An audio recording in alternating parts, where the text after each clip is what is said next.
أعوذ بالله من الشيطان الرجيم بسم الله الرحمن الرحيم الحمد لله نحمده ونستعينه ونستغفره ونؤمن به ونتوكل عليه ونعوذ بالله من شرور أنفسنا ومن سيئات أعمالنا من يهده الله فلا مضل له ومن يضلله فلا هادي له ونشهد أن لا إله إلا الله وحده لا شريك له ونشهد أن سيدنا وسندنا وحبيبنا ونبينا ومولانا محمدا عبده ورسوله وصلى الله تعالى على خير خلقه محمد وعلى آله وأصحابه أجمعين أما بعد فقد قال الله تبارك وتعالى في القرآن المجيد والفرقان الحميد فأعوذ بالله من الشيطان الرجيم بسم الله الرحمن الرحيم لقد كان لكم في رسول الله أسوة حسنة لمن كان يرجو الله واليوم الآخر وذكر الله كثيرا صدق الله العظيم صدق رسوله النبي الكريم ونحن على ذلك لمن الشاهدين والشاكرين والحمد لله رب العالمين.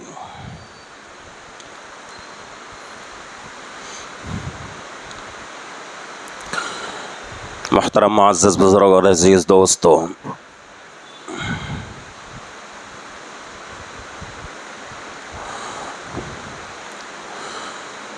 قرآن پاک میں اللہ رب العزت نے بہت سارے احکام نازل فرمائے ہیں، بہت سارے حقوق بیان فرمائے ہیں۔ ان حقوق میں سے شوہر اور بیوی کے حقوق ہیں، والدین اور اولاد کے حقوق ہیں، پڑوسیوں کے حقوق ہیں، انسانیت کے ناطے حقوق ہیں۔ بہت سارے حقوق اللہ نے قرآن پاک میں بتا دیے ہیں۔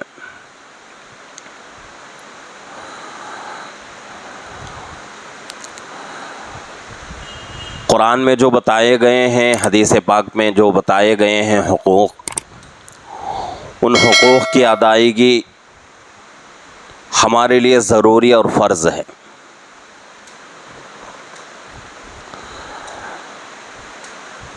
کہ اگر کوئی بندہ اپنے باپ کا حق ادا کرتا ہے یہ سمجھ کر کہ یہ میرا باپ ہے، میرے والد ہیں، اگر کوئی ماں کا حق ادا کرتا ہے یہ سوچتے ہوئے کہ یہ میری والدہ ہے، یہ میری ماں ہے، اگر کوئی والدین اپنے اولاد کے حقوق ادا کرتے ہیں یہ سمجھتے ہوئے کہ یہ ہمارے بچے ہیں، یہ ہماری اولاد ہیں، بیوی اگر شوہر کا حق ادا کرتی ہے، شوہر بیوی کا حق ادا کرتا ہے، پڑوسیوں کے حق ادا کرتا ہے، یہ سمجھتے ہوئے سوچتے ہوئے کہ ہمارے یہ حقوق بیان کر دیے گئے ہیں، بتا دیے گئے ہیں، اور ان حقوق کا ادا کرنا ہمارے لیے ضروری بھی ہے اور بہت ہی بہترین چیز ہے۔ یہ حقوق ادا ہوتے ہی رہتے ہیں، اگر کوئی حق ادا نہیں کرتا تو وہ الگ بات ہے، لیکن پوری دنیا میں عام طور سے لوگ اپنے رشتہ داروں کا، اپنے والدین کا، اپنی اولاد کا، شوہر بیوی کا، بیوی شوہر کا، یہ حقوق ادا ہوتے ہی رہتے ہیں۔ اگر کسی حق میں کمی پیشی ہوتی ہے تو وہ انسانیت کے ناطے ہوتی ہے۔ یہ حق آج بہت زیادہ اس حق کے ادا کرنے میں کمی پیشی ہو رہی ہے۔ اللہ رب العزت نے ہم تمام کو انسان بنایا ہے، انسان کا مطلب اشرف المخلوقات ہیں. اللہ نے جتنی مخلوقات پیدا فرمائی ہیں ان تمام مخلوقات میں انسان اللہ کو بہت زیادہ محبوب ہے.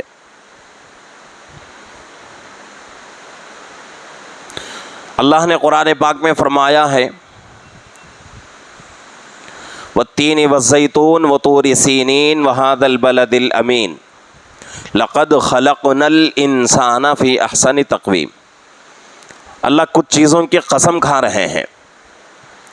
والتین، تین کی قسم، والزیتون اور زیتون کی قسم، وطور سینین اور طور سینا کی قسم، طور پہاڑ کی قسم، وہذا البلد الامین اور مدینہ منورہ کی قسم کہ ہم نے انسان کو بہت ہی بہترین پیدا فرمایا ہے.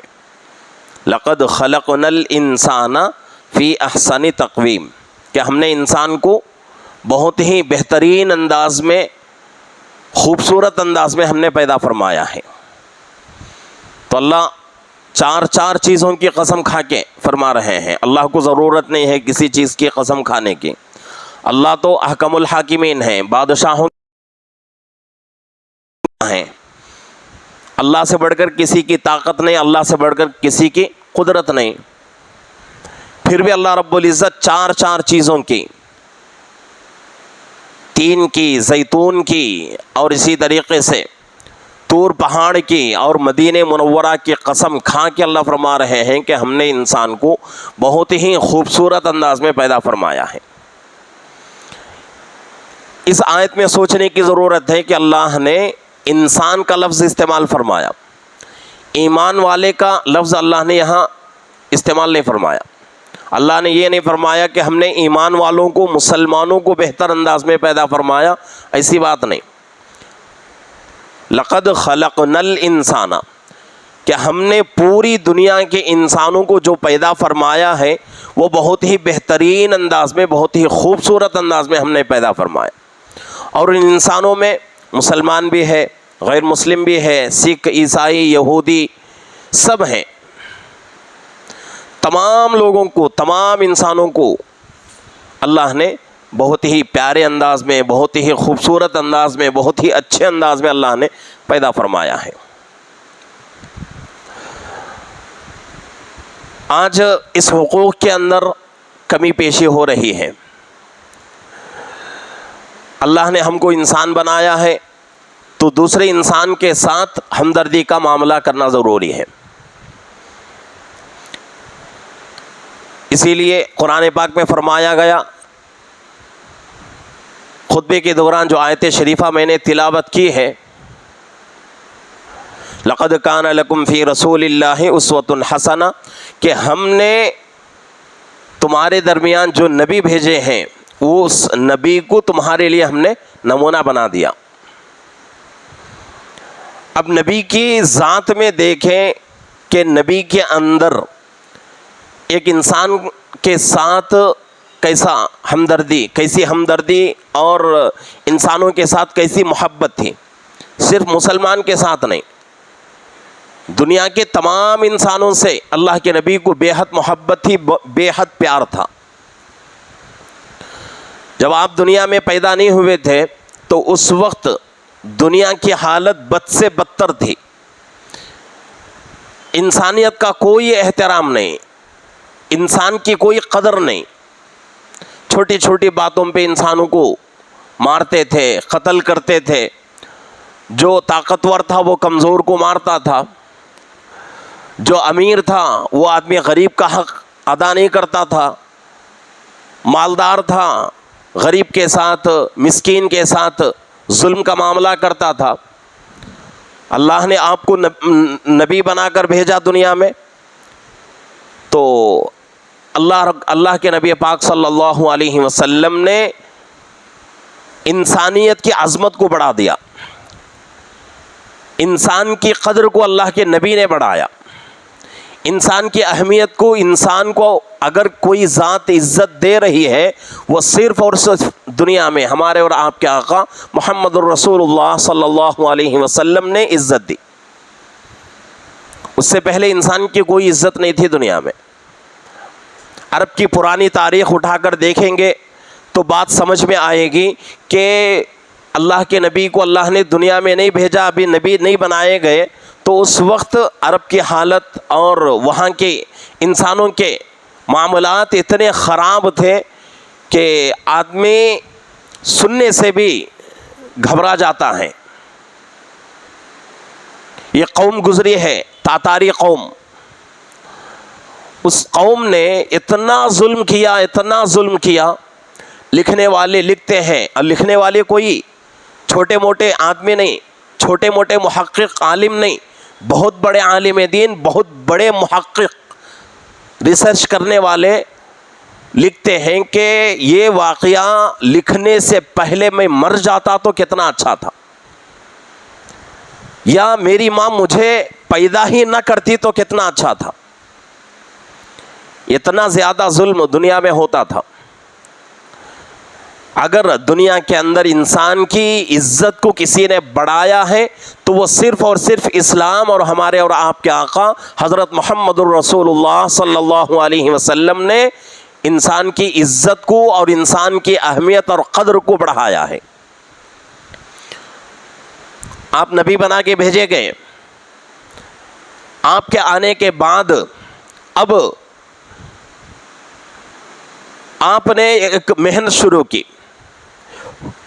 محنت کیا ہے کہ بھئی اولاد ہے تو اپنے والدین کا حق ادا کرو، والدین ہیں اپنے بچوں کا حق ادا کرو، شوہر ہے بیوی کا حق ادا کرے، بیوی ہے تو شوہر کا حق ادا کرے، ایک گلی میں رہتے ہیں اپنے پڑوسیوں کا حق ادا کرے، ایک جگہ زندگی گزارتے ہیں چاہے وہ کسی بھی نسل سے تعلق رکھنے والا انسان ہو، انسان ہونے کے ناطے اس کا حق ادا کرو۔ اللہ کے نبی کی سیرت کو دیکھیں گے، آپ کا بچپنا دیکھیں گے تو بچوں کے ساتھ جو معاملہ ہے وہ ہمیں نظر آئے گا۔ جوانی کی زندگی دیکھیں گے تو جوانی میں اپنے ہم عمر لوگوں کے ساتھ، اپنے سے چھوٹے اور اپنے سے بڑوں کے ساتھ کیسا معاملہ آپ نے کیا ہے۔ شادی کے بعد دیکھیں گے تو شوہر کا حق اللہ کے نبی کس طرح ادا کر رہے ہیں۔ باپ بننے کے بعد دیکھیں گے تو باپ کی جو ذمہ داری ہے وہ ذمہ داری اللہ کے نبی اپنے بچوں کے ساتھ کیسی پوری کر رہے ہیں۔ شادی ہو گئی آپ کے نکاح ہوا، سسرال کے ساتھ، سسرال والوں کے ساتھ کتنے محبت کے ساتھ آپ زندگی گزار رہے ہیں۔ تو یہ تمام حقوق اللہ کے نبی پاک صلی اللہ علیہ وسلم نے ادا کر کے دکھا دیا کہ بھئی ایک دوسرے کا یہ حق ہے، اور ان تمام حقوق سے بڑھ کر سب سے بڑا حق یہ ہے کہ اللہ نے ہم کو انسان بنایا ہے۔ اللہ نے قرآن میں فرما دیا 4 چیزوں کی قسم کھا کر کہ ہم نے انسان کو بہت ہی بہترین انداز میں، بہت ہی خوبصورت انداز میں پیدا فرمایا ہے۔ تو ہمارے لیے ضروری ہے کہ انسان ہونے کی وجہ سے ایک دوسرے کے ساتھ رحم دلی کے ساتھ رہیں، ایک دوسرے کا حق ادا کریں۔ اسلام اسی کا نام ہے۔ آج لوگ کہتے ہیں جن کے پاس دین کا علم نہیں ہے، جن کے پاس شریعت کا علم نہیں ہے، وہ لوگ کہتے ہیں کہ اسلام جو پھیلا ہے وہ تلوار کے زور سے پھیلا ہے۔ تاریخ کی کتابیں ہمارے سامنے موجود ہیں، سیرت کی کتابیں ہمارے سامنے موجود ہیں۔ کسی کو اگر اس بات پر شک ہو تو تاریخ کی کتابیں اٹھائیں، سیرت کی کتابیں اٹھائیں، دیکھیں کہ اسلام جو پھیلا ہے وہ تلوار کے زور سے پھیلا ہے یا اخلاق سے پھیلا ہے۔ تو ہمیں نتیجہ سامنے آ جائے گا کہ اسلام جو پھیلا ہے پوری دنیا میں وہ صرف اور صرف اخلاق کی وجہ سے پھیلا ہے۔ تو اسلام آنے کے بعد اللہ کے نبی صلی اللہ علیہ وسلم دنیا میں آئے، نبی بنائے گئے، اس کے بعد ایک انسان کی عظمت اور ایک انسان کی عزت کو آپ نے بڑھا دیا۔ آج اس حق میں کمی پیشی کے ساتھ ہم لوگ کام لے رہے ہیں۔ اگر کسی کو کوئی تکلیف آ گئی، کوئی پریشانی میں مبتلا ہو گیا، اگر وہ ہمارا رشتہ دار نہیں ہے، دوست نہیں ہے، پھر بھی ہم کیا سمجھتے ہیں، بھئی چھوڑو، اس کی پریشانی اس کی، ہماری پریشانی ہماری۔ تو تو یہ اسلام کے بالکل خلاف ہے. اسلام یہ نہیں ہے اگر کوئی آدمی پریشان ہو گیا. حدیث پاک میں بات آتی ہے، حضرت ابو موسیٰ اشعری رضی اللہ عنہ حدیث کے راوی ہیں، اللہ کے نبی پاک صلی اللہ علیہ وسلم نے ارشاد فرمایا تمام لوگوں کے لیے ضروری ہے کہ تمام لوگ صدقہ خیرات کرتے رہیں. صحابہ نے سوال کر لیا، اسی لیے کہا جاتا ہے کہ صحابہ کا امت کے اوپر بہت بڑا احسان ہے. اگر صحابہ اس وقت سوال نہ کرتے تو آدھا دین ہمارے لیے مصیبت بن جاتا. اللہ کے نبی سے بار بار سوال کر کے دین کو ہمارے لیے صحابہ نے آسان کر دیا. اللہ کے نبی نے فرمایا کہ پوری دنیا کے انسانوں کے لیے ضروری ہے کہ پوری دنیا کے انسان کیا کرے؟ صدقہ خیرات ادا کرے. صحابہ نے سوال کیا کہ اللہ کے نبی، وہ آدمی جو صدقہ ادا نہیں کر سکتا، جس کے اندر طاقت نہیں ہے مالی اعتبار سے، اس کا کیا؟ اس لیے کہ دنیا میں پوری انسان صدقہ خیرات نہیں کر سکتے. کچھ لوگ غریب ہوتے ہیں، وہ خود صدقے کے محتاج ہیں. کچھ لوگ ایسے مجبور ہیں کہ ان لوگوں کو ہم زکوٰۃ کے پیسے دیتے ہیں، صدقے کے پیسے دیتے ہیں. اب وہ لوگ صدقہ خیرات کیسے کریں گے؟ تو صحابہ نے سوال کیا تو اللہ کے نبی پاک صلی اللہ علیہ وسلم نے جواب دیا. اس سے دو چیزیں ہم کو سیکھنے کو ملتی ہیں. پہلے جواب سن لیں اللہ کے نبی پاک صلی اللہ علیہ وسلم کا کہ میرے صحابہ، جو آدمی صدقہ نہیں کر سکتا اس کے لیے ضروری ہے کہ بازار میں جائے، کمائے، محنت مزدوری کرے، کما کے اپنا بھی حق ادا کرے، دوسروں کا بھی حق ادا کرے. اس سے ہم کو دو چیزیں سیکھنے کو ملتی ہیں. پہلی چیز یہ ہے کہ سستی کے ساتھ زندگی نہیں گزارنا چاہیے. یہ بھی اسلام ہم کو سکھاتا ہے. جس بندے کے پاس کمانے کی طاقت ہو، محنت مزدوری کرنے کی طاقت ہو، یا پھر کوئی کام آدمی کر سکتا ہو، کوئی ہنر آدمی کے پاس ہو، پھر بھی وہ آدمی سستی کے ساتھ بیٹھ جائے، وہ آدمی اسلام کی نظر میں بڑا بدترین اور بڑا ہی محروم آدمی ہے. اگر اللہ نے طاقت دی ہے تو محنت کرنا ہے. کوئی کام ہم کو آتا ہے، ہنر ہم نے سیکھ لیا ہے، تو اس کے ذریعے سے ہماری روزی روٹی کا انتظام ہم کو کرنا ہے. اسی بات کی روشنی میں، اس حدیث کے ایک ٹکڑے کی روشنی میں ایک بات میں عرض کروں. رمضان کے مبارک مہینے میں بھی میں نے یہ بات عرض کیا تھا، پھر دوہرا دیتا ہوں کہ آج کل وہ لوگ جن کے پاس کمانے کی طاقت ہے، جوانی جن کے پاس ہے، پھر بھی وہ لوگ بھیک مانگتے رہتے ہیں. کئی لوگوں کو آپ نے دیکھا ہوگا، اور ہم میں سے بہت سارے لوگ پیسے بھی دیتے ہیں یہ سمجھ کر کہ بھئی آدمی غریب ہے اور یہ آدمی محتاج ہے. ایسے لوگ غریب بھی نہیں ہیں، ایسے لوگ محتاج بھی نہیں ہیں. اسلام کیا سکھاتا ہے؟ ابھی میں نے کہا اللہ کے نبی پاک صلی اللہ علیہ وسلم کا ارشاد کہ اگر کوئی آدمی صدقہ خیرات نہیں کر سکتا تو اس کے لیے ضروری ہے بازار میں جائے، کمائے، محنت مزدوری کرے، پیسے کما کر اپنی ذات کا بھی حق ادا کرے، دوسروں کا بھی حق ادا کرے. تو یہ ضروری ہے. اور جو لوگ جن کے پاس طاقت ہے، جوانی ہے، پھر بھی وہ لوگ بھیک مانگتے ہیں، تو ان کو سدھارنے کے لیے ہماری ذمہ داری یہ بنتی ہے کہ ہم ان کے ہاتھ میں پیسہ نہ دیں. یہ تربیت ہے. اگر ہم پیسہ دیتے رہیں گے تو وہ لوگ بھیک مانگتے رہیں گے. ایک صحابی کا واقعہ بھی میں نے اس وقت عرض کیا تھا کہ ایک صحابی آئے اللہ کے نبی کے پاس، اپنی تنگ دستی کا اظہار کیا. اللہ کے نبی پاک صلی اللہ علیہ وسلم کو غصہ آ گیا. اللہ کے نبی پاک صلی اللہ علیہ وسلم نے کیا کیا کہ اس صحابی کے پاس پوچھا کہ بھئی تمہارے پاس کیا ہے؟ ایک چادر ہے اور ایک لوٹا ہے پانی کا. تو اللہ کے نبی نے کیا کیا؟ ان دونوں چیزوں کو نیلام کر دیا، بیچ دیا. اور جو صحابی سب سے زیادہ پیسہ دے رہے تھے ان کے ہاتھ میں دے کر وہ پیسہ ان صحابی کے ہاتھ میں دیا اور فرمایا دیکھو 10 دن تک مجھے مدینے میں نظر نہ آؤ، جاؤ اس پیسے سے کیا کرو، ایک کلاڑی لاؤ اور ایک دستہ یعنی لکڑی لاؤ، اور آدھے پیسے اپنے گھر کی ضروریات کے لیے رکھو، اپنے گھر والوں کے لیے، اپنے بچوں کے لیے کھانے پینے کا سامان لے کر آؤ، اور کلاڑی اور دستہ لے کر جنگل میں نکل جاؤ. 10 دن تک مجھے مدینے میں نظر نہیں آنا. تو اللہ کے نبی نے ایسی تربیت کی ہے.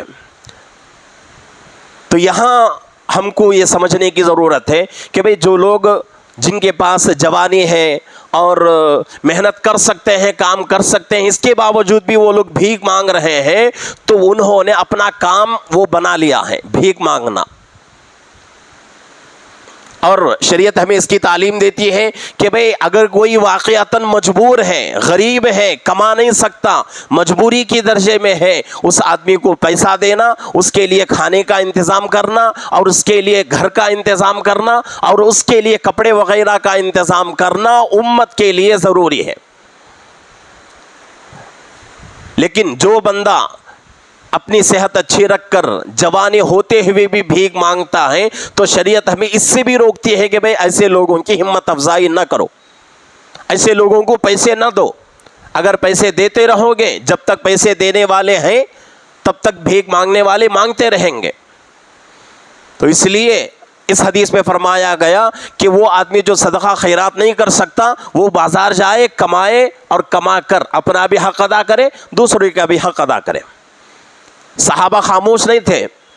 صحابہ نے پھر سوال کیا کہ اللہ کے نبی، وہ آدمی جو کما نہیں سکتا، وہ آدمی جو کما نہیں سکتا، مجبور ہے، یا پھر کوئی بیماری اس کو آ گئی، یا پھر سستی میں آدمی مبتلا ہو چکا ہے، کمانے کا قابل نہیں ہے، وہ آدمی کیا کرے؟ تو اللہ کے نبی پاک صلی اللہ علیہ وسلم نے ارشاد فرمایا ایسے آدمی کے لیے ضروری ہے کہ وہ آدمی بازار میں نکل جائے، اور وہ آدمی جو مجبور ہوئے، یعنی کہ کسی طرح کی کوئی تکلیف اس کو پہنچی ہے، تو اس تکلیف کو اپنے ہاتھ سے، اپنی ذات سے پورا کرنے کی کوشش کرے. پہلے بات میں مال کے بارے میں فرمایا گیا، دوسری بات میں اپنی جان کے اعتبار سے، اپنے بدن کے اعتبار سے مدد کرنے کے لیے کہا جا رہا ہے. صحابہ پھر بھی خاموش نہیں تھے. پھر سوال کیا صحابہ نے کہ اللہ کے نبی، اگر کوئی بندہ یہ بھی نہیں کر سکتا تو کیا کرے؟ تو اللہ کے نبی صلی اللہ علیہ وسلم نے ارشاد فرمایا ایسا آدمی یہ کام کرے کہ لوگوں کو اچھی باتوں کا حکم کرے، لوگوں کو اچھائی کی طرف بلانے کی کوشش کرے. صحابہ نے پھر سوال کیا کہ اللہ کے نبی، کوئی آدمی یہ بھی نہیں کر سکتا تو کیا کرے؟ تو آخر میں اللہ کے نبی پاک صلی اللہ علیہ وسلم نے ارشاد فرمایا اس آدمی کے لیے ضروری ہے کہ وہ آدمی خود برائی سے بچے، خود برائی سے بچے، گناہ نہ کرے، اور خود اپنی عبادت کرتا رہے. برائی سے بچنا بھی صدقہ ہے. تو اتنا اللہ کے نبی پاک صلی اللہ علیہ وسلم نے انسانیت کا خیال فرمایا ہے کہ صدقہ خیرات کرتے رہو، یہ انسان کا حق ہے. تو انسانیت کے ساتھ ہمدردی، چاہے وہ انسان کسی بھی مذہب سے تعلق رکھنے والا ہو، یہ سوچ بدلنے کی ضرورت ہے کہ بھئی فلانا مسلمان ہے، ہم مسلمان کی مدد کریں گے. یہ سوچ بدلنا ہے ہم کو. اگر کوئی ہمارے دروازے پہ ہندو آ گیا، یا پھر ہم کو معلوم ہو گیا کہ بھئی فلانا آدمی مجبور ہے، فلانا آدمی غریب ہے، اس کی ضرورتیں پوری نہیں ہو رہی ہیں، اس کے گھر میں کھانا صحیح طریقے سے پک نہیں رہا ہے، اس کے بچے بیمار ہیں، اس کے بچے مجبور ہیں، چاہے وہ کسی بھی مذہب سے تعلق رکھنے والا کیوں نہ ہو، ہمارے لیے ضروری ہے مسلمان ہونے کی وجہ سے ہم خود جا کر اس کی مدد کریں. یہ انسانیت کا حق ہے. اور یہ چیز اللہ کے نبی پاک صلی اللہ علیہ وسلم کی زندگی میں بہت واضح طور سے ہم کو نظر آتی ہے کہ اللہ کے نبی پاک صلی اللہ علیہ وسلم اپنوں کے ساتھ نہیں، غیروں کے ساتھ بھی محبت کا برتاؤ کرتے تھے. غیروں کے ساتھ بھی ایسا والہانہ انداز آپ کا تھا کہ لوگ آپ کے اخلاق کو دیکھ کر مسلمان ہو جاتے تھے. ایک واقعہ کتاب میں لکھا ہوا ہے کہ پڑوس ملک کراچی کے ایک بہت بڑے عالم دین، ان کا سفر باہر ملک میں ہوا، کینیڈا میں. تو ان کے بارے میں لکھا ہوا ہے کہ انہوں نے کھانا کھانے کے لیے ایک ہوٹل میں تشریف لے گئے. کھانا کھاتے ہوئے درمیان میں ہوٹل کا جو اونر تھا وہ غیر مسلم تھا.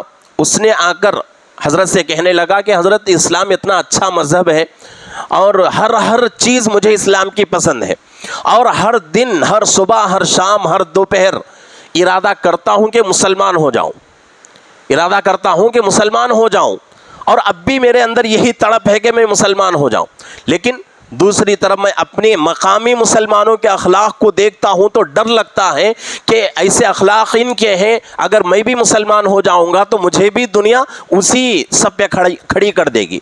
ایسا کوئی طریقہ بتا دو کہ میں اسلام میں آ جاؤں لیکن مسلمانوں میں شامل نہ ہو جاؤں۔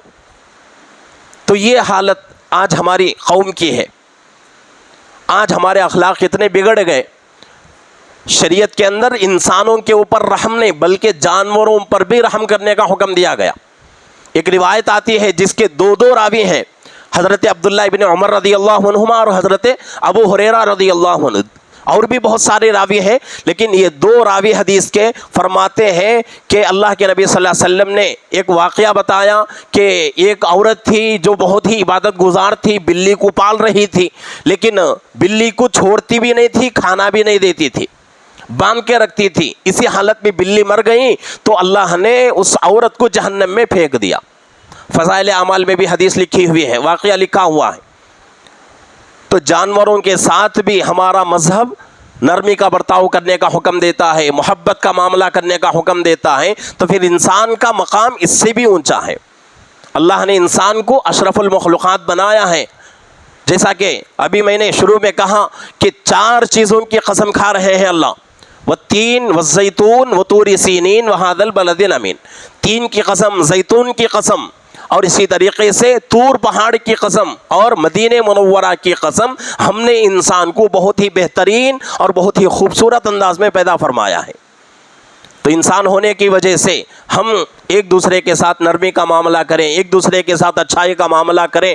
تمام رشتے بعد میں سب سے پہلا رشتہ انسانیت کا رشتہ ہے، سب سے پہلا رشتہ انسانیت کا رشتہ ہے، اس کو سمجھنے کی ضرورت ہے۔ اور آج کے زمانے میں ہمارے ملک کے ان حالات میں اس چیز پر بہت زیادہ عمل کرنے کی ضرورت ہے۔